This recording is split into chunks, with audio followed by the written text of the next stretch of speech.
Broads Media. What is going on, everybody? Welcome on into Sports Talk with Broads. So this is the Flyers episode here on Sunday. And if you don't know what the hell I'm talking about, I just uploaded a Sixers show not too long ago. There's no Eagles game today. All right, it's November 17th. It's the middle of the afternoon. No birds are on. So I figured it would be a great time to check out our winter sports teams. And there's one thing I need to say to start the program. Matvei Michkov, man. This kid is a star. This kid is legit. This kid is a fucking machine. He scores from every angle. Overtime.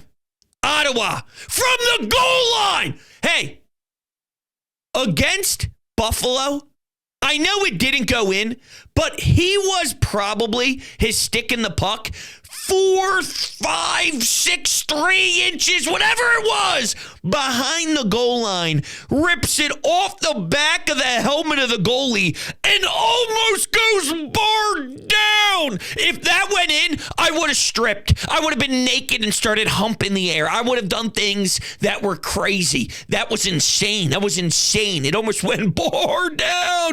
And that's not the first time I've seen him take these shots from these wicked angles. That's the difference. That's the elevation. That's the grossness that not everybody has. He can do it from everywhere. So he scores a game winner after being down 4-2 in the third period against Ottawa. Not many people paid attention because the Eagles were playing the Commanders on Thursday night at the Link, but it perfectly set up where once it was halftime, if you dabbled and did the old switcheroo, the second you hit last on your remote, here's Michkov getting the puck down by the corner, and he finishes the game. This kid is a star. Yo, that 2-0 pass to TK, not only did he have a breakaway, and then buy enough time, the right amount of time, to allow TK to pursue the rush and to get to that far post, but the way he froze the goalie for half a damn second with the fake shot, the leg kick, and the slide over. Ew! Ew! Ew! Ew! Ew! Ew! Ew! Ew! Ew!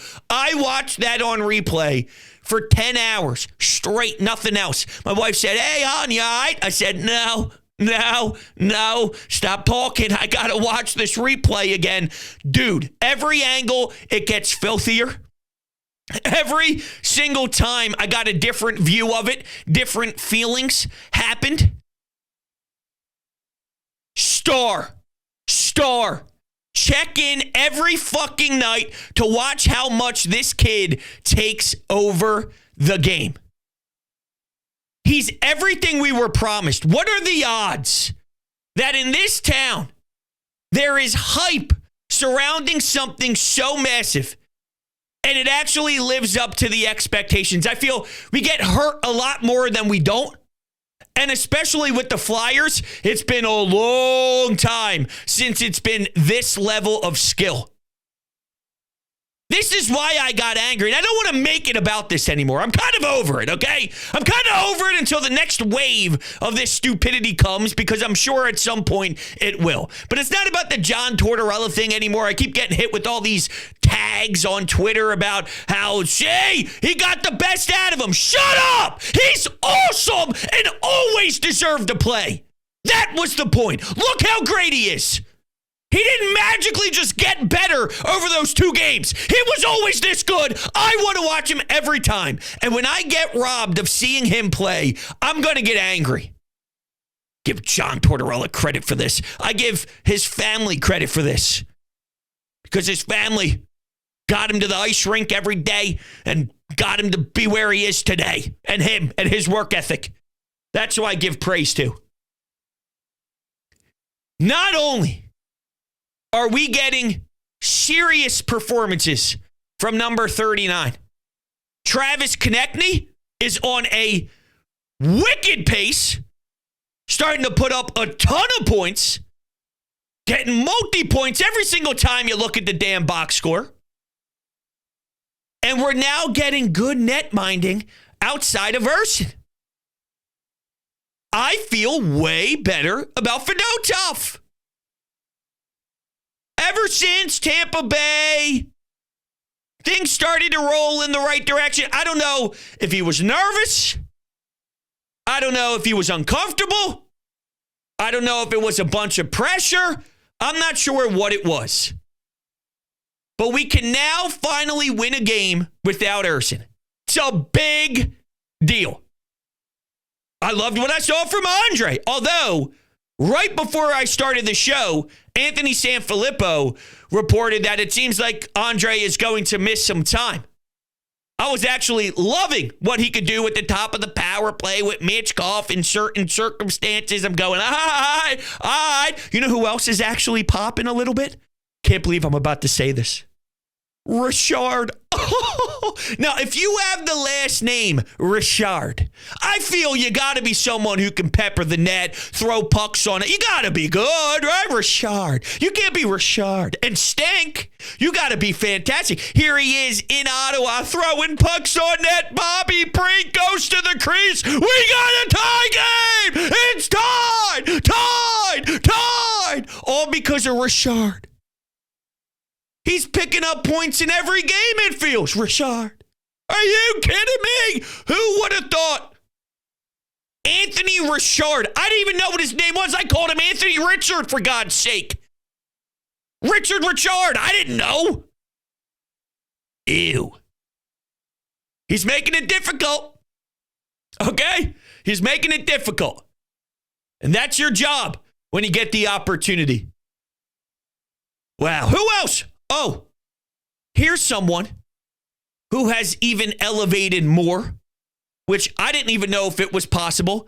And there was a time I was worried if we'd ever even get competent play out of this man. Travis Sanheim.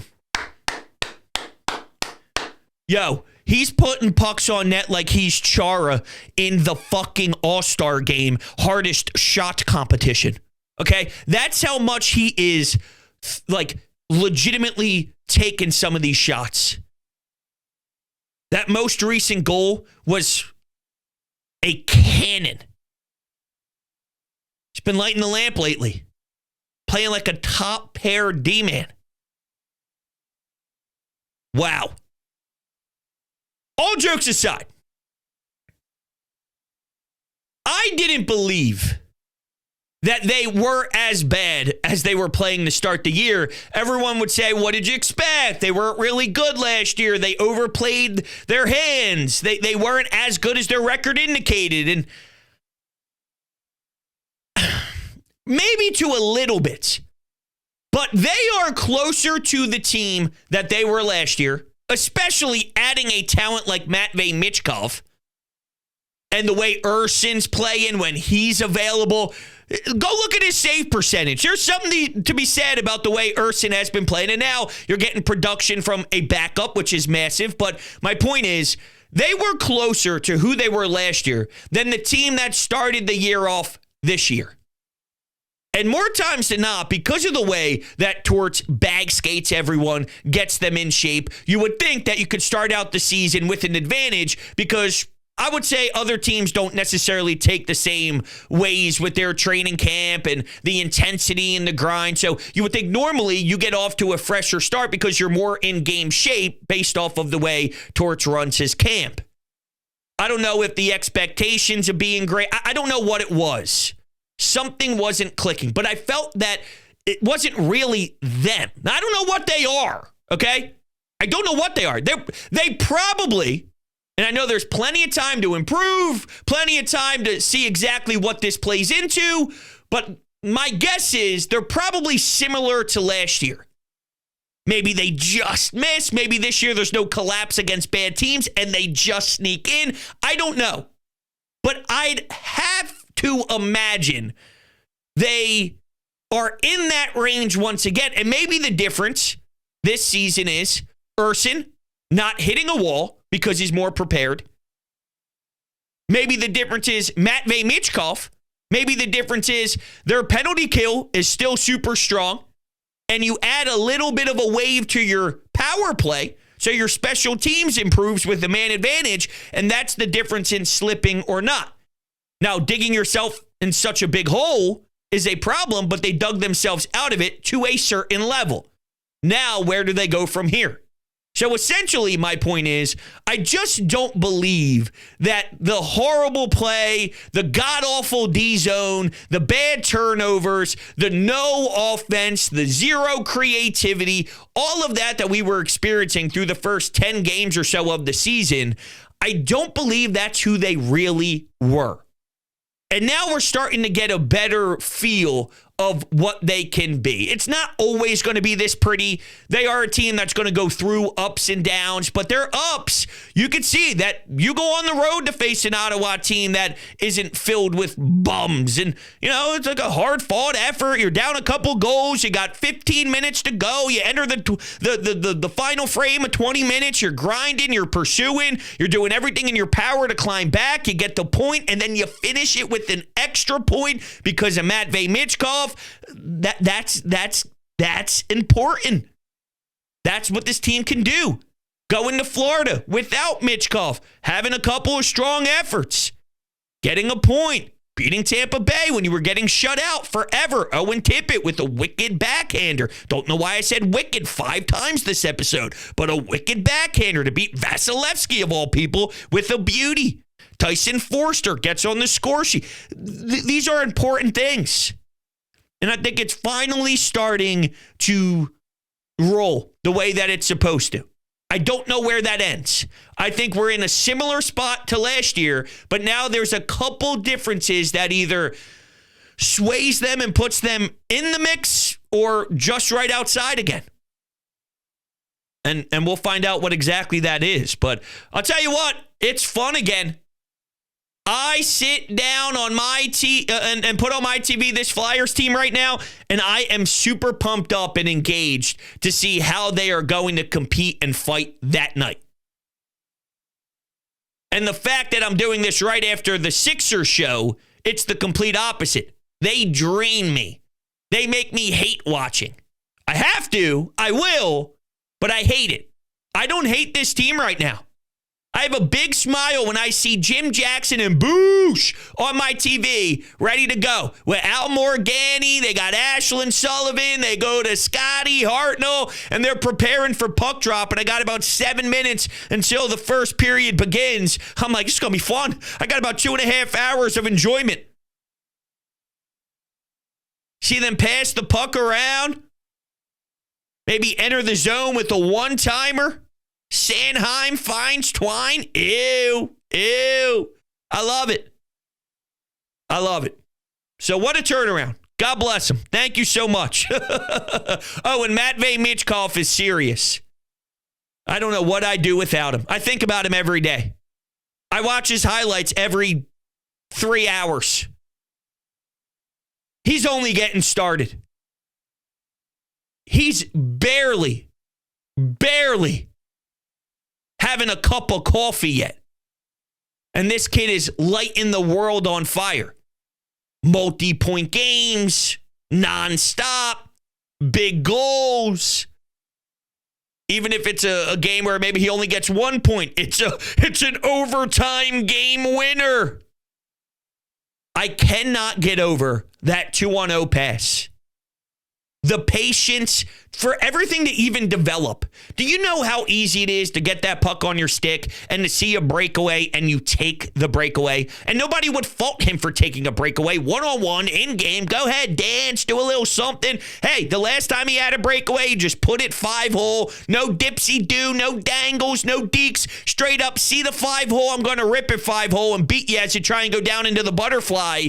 Just simple, basic. You can do whatever you want to do here. And instead, with some back check going on, he allowed himself to go to the left a little and to see how the goalie would react, fake a shot, and allow TK to get up to make it a 2-on-0. Like, that's important stuff. That is difference-making thinking, you know? And not just a pass. It was the fake shot to have the goalie bite. And that half a second is the difference on being able to stretch out your pad and your glove to the far post. Then he got hit afterwards. And yeah, there's something to be said about, guys sticking up for him. Eric Johnson got his 1,000th game, by the way. But, you got vets that are willing to step up for him, which we love. We love. I also like, though, one, I think he knows that the fellas have his back, which is extremely important, especially as a young pup who is going to be the face of the franchise. And number two, he plays with that edge, too. Sometimes he'll do things to create a reaction, and then we react to the reaction accordingly.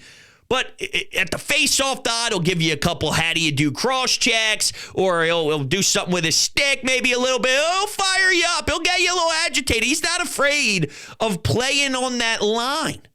And in this league, right, especially when, who are you, right? Who are you? That's what some of these guys are saying. You play how many games in this league? Yeah, who are you? He's going, come on, bro. Come on. Come on. You're going to know who I am. Kids out here dancing and putting jock straps into the rafters nonstop. You're going to know who I am. As he keeps playing with the cuff of the gloves of whoever's lined up against him at the face-off dot. I love it. I really do. What else I love is my friends at Garage Beer. It is the best beer to touch my lips. Think of this combination. All right, you got a Flyers game. You got a big win down at the barn. It's at the Wells Fargo Center, and you're hanging out with your boys, and you're watching on the big screen. Bada bing, bada boom, you walk in with Garage Beer. They say, bro, you're the best. I say, yeah. So is Garage Beer. DrinkGarageBeer.com, 100% light beer, 1,000% quality. Do not miss out. And hey, do not miss out on all the Broads Media content coming your way. If you hit the subscribe button, if you're new here, you can absolutely join our community here by doing so, and make sure you hit the thumbs up button as well. I greatly appreciate it. You can take me on the road with you by going to Apple Podcasts, Spotify, Google Podcasts, any of your podcasting platforms. I don't even know if Google Podcasts is still in play. But anyway, what you can do is subscribe over there, leave a 5-star rating and a review. It helps out the algorithm so much. So thank you. You know I love you more than anything. You guys are the best. All right, with that, we'll take some anytime hotline calls. Let's start things off with Ryan in Tampa. Broads, my friend Ryan from Tampa. What a resilient win in Ottawa tonight. This team is showing resilience, and it's chipping away. And they're almost at 500 now. And you saw this team grow before our eyes. Fedorov came up huge. Michkov with the OT winner. Just got to keep building, and that's what it's all about. Go Flyers. Now, listen, I think it's so true to point out their resiliency and the way that they are able to kind of come together when things get rough, when things get tough. And, there's been a lot of disappointment. Let's be real. There's been a lot of outrage. There's been a lot of aggravation. It hasn't been smooth. And don't forget, Sean Couturier, fourth line wing. There's been some internal fire involved, the Michkov stuff. I mean, it hasn't been pretty all the way through, but that's going to happen. Now, sometimes you put yourself in that position by making decisions as a head coach, but here's reality of it. That's how it goes with Torts. And when it goes that way, how will the team respond? Do they respond by folding? Do they respond by grabbing the bull by the horn and doing something about it? And, I don't agree with every tactic John Tortorella makes. I don't agree with a good portion of what he does in regards of treating players, but I think there's a lot of what he does do well. Okay, I was asked this recently about his job security and what I think about Torts. I may despise, and I really mean despise, the Michkov stuff with him, but I'd say about 85 to 90% of John Tortorella and the base of him as a coach, I like a lot of what he brings, especially for a team that needs to know how to bring it every day. Forster, Tippett, York, Andre. I like the way that he has the mindset of the team. Then the other 15% on the mind games and the weirdness and the stupidity and the dumb decisions just for no reason, that all bothers me for sure. But there's a lot of what Torts does that I appreciate and I admire and I think is beneficial to even a young group that is rebuilding. with that said, whenever the decisions are made, there's always going to be a crossroad here, and you need to do something about it when you are in that room. Whether you're Sean Couturier with the C, whether you're someone who's rocking an A on their chest, whether you're Scott Lawton, who seems to be an extension of Torts, and Torts loves him to death, and there's something to be said about the way he connects with the team. Reality is, you have to have resiliency when things get really uncomfortable through the John Tortorella experience, or else you will never survive. And this team, to their credit, has found a way to put themselves in a fantastic position. And now looking ahead at their schedule, they got some home games here to do some work in front of their home crowd. The Colorado Avalanche on Monday. They have the Hurricanes on Wednesday. That is a tough bunch. You have the Blackhawks on Saturday for a matinee, and then Vegas. What else? Is that the Predators? I'm trying to read my handwriting on my calendar or on my wall here that I have set up. So, that's not a home game. That's not a home game. The Rangers is the home game. I'm kind of reading super far ahead. There's a back-to-back next Friday and Saturday. Not the 22nd, the 29th after Thanksgiving. That's the Black Friday game against the Rangers. Okay, we're getting a little too far ahead of ourselves here. But anyway, Avs, Kane. It's a big week. It's a big week. Colorado and the Hurricanes. Now, I don't know what the record is currently of the Colorado Avalanche. They are 9-9. So they're about a 500 team right now. And the Fly Guys are 8-8-2. They both have 18 points in the same amount of games. So we'll see what they're made of. That'll be a good test. I'm interested in that one big time. All right, let's go to Sam. Yo, bros, I'm at the fucking club, baby! Matvei fucking Michkov! Hell fucking yeah! Better than fucking G! And I love Chara, but better than fucking Chara! Let's fucking go! Let's get this Eagles dog, baby! Let's go! All right, so that had to have been at halftime of the Eagles game when we saw the Michkov overtime winner. This is what I love, okay? The Flyers now have someone who's so important that mid-football game, when the Eagles are 7-2 and fighting for the top of the NFC East, and when you're out at the club with the fellas, trying to pick up the ladies, doing your thing, dancing on the dance floor, giving the look, like, hey, you know what I'm saying, want to meet me on the floor, whatever. Maybe you buy a couple drinks for the ladies next to you, however it goes. The first thought is, Matvei. Matvei. Now, do we have to take a shot at G? Come on, G's been getting shots taken at him since 1922. But do I think he's better than G? He can definitely be better than G. I like G. But this kid's more skilled than G, okay? We don't need to take shots at G. You might be right, though. You don't got to take shots at him, even if you're right. Let's go to Amadeo. It 100% feels weird on a Sunday when you're not watching the Birds. But we all know who the more important team is in this town and the more important player, and that is Matvei Michkov, because this guy is absolutely insane. He is absolutely nasty, and he is the savior, because of course he is. And people are trying to spin that, oh, look, the benching helped him. Oh, look how off he's going because of the benching by Torts. No, he's going off because he's just that fucking good. That 2-on-0 pass to Travis Konechny was just absolute filth. And then just don't even mention the overtime goal that he scored in Ottawa, because I have no idea how the hell he found a way to put that into the net. But it's Matvei Michkov, and he's always going to find a way. This team is playing a lot better. It looks like they're playing a lot more to their system, which is a huge thing right there, especially with some of the injuries on the defense. So that's just hopefully only going to improve when some guys do come back into the lineup.